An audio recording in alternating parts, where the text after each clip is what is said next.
Hello friends, ఈరోజు మరొక పుస్తకంతో మీ ముందుకు వచ్చాను.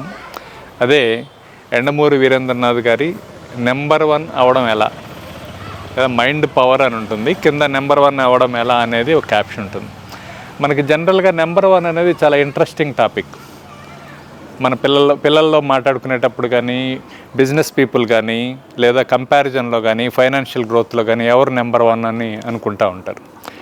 యండమూరి వీరేంద్రనాథ్ మనల్ని ఒక ప్రశ్న అడుగుతారు. మీ దృష్టిలో మీకు తెలిసిన ప్రపంచంలో ఎవరు నెంబర్ 1 అని మీరు కూడా ఆలోచించండి. మీ పరిచయస్తుల్లో కానీ, బంధువుల్లో కానీ, మీ స్నేహితుల్లో కానీ, మీరు విన్న దానిలో కానీ ఎవరు నెంబర్ 1, ఎటువంటి క్వాలిటీస్ని మీరు నెంబర్ 1 అనుకుంటారు? ఆర్థికంగా చాలా ధనవంతులుగా ఉండడమా, లేదా అద్భుతమైనటువంటి మంచి క్వాలిటీస్ ఉండడమా, హీరోయిక్ లక్షణాలు ఉండడమా, అందంగా ఉండడమా, దేన్ని పారామీటర్గా తీసుకొని మీరు నెంబర్ 1 అనుకుంటున్నారు? అటువంటి నెంబర్ 1 అనుకునే వ్యక్తి మీ దృష్టిలో ఎవరున్నారు? ఇలా అడిగిన తర్వాత యండమూరి గారు ఒక మంచి మాట చెప్తారు. నా దృష్టిలో నెంబర్ 1 శ్రీకృష్ణుడు. ఆయన పుట్టినప్పుడు చెరసాల్లో పుట్టాడు. అమ్మ దగ్గర 5 నిమిషాలు కూడా లేడు. అక్కడి నుంచి జోరు వానలో వేరే చోటకి వెళ్ళాల్సి వచ్చింది.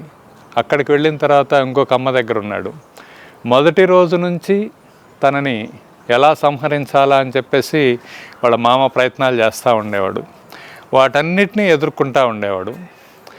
ధర్మం కోసం, స్నేహం కోసం, తన తోటి వారి కోసం ఇంద్రుడితో కూడా గొడవ పెట్టుకున్నాడు.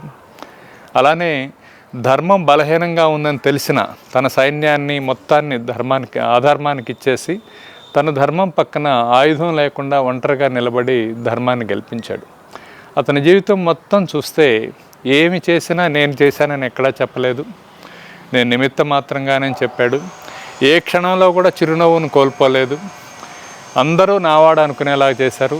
తన ద్వేషించే వాళ్ళని కూడా తనెప్పుడు ఎవరి మీద ద్వేషం లేదు. తను ద్వేషించే వాళ్ళు కూడా తనల్ని చూసి నమస్కారం పెట్టుకునేలాగా చేయగలిగాడు. అది గొప్పతనం, అది నెంబర్ 1 లక్షణం. ఈ పుస్తకం అటువంటి ఎన్నో గొప్ప క్వాలిటీస్ని మనకు నేర్పుతుంది. అంటే సహనంగా ఎలా ఉండాలి, పేషెన్స్గా ఎలా ఉండాలి, దేనికి రెస్పాండ్ అవ్వకూడదు. అలానే యండమూరి గారు ఒక మంచి మాట చెబుతారు.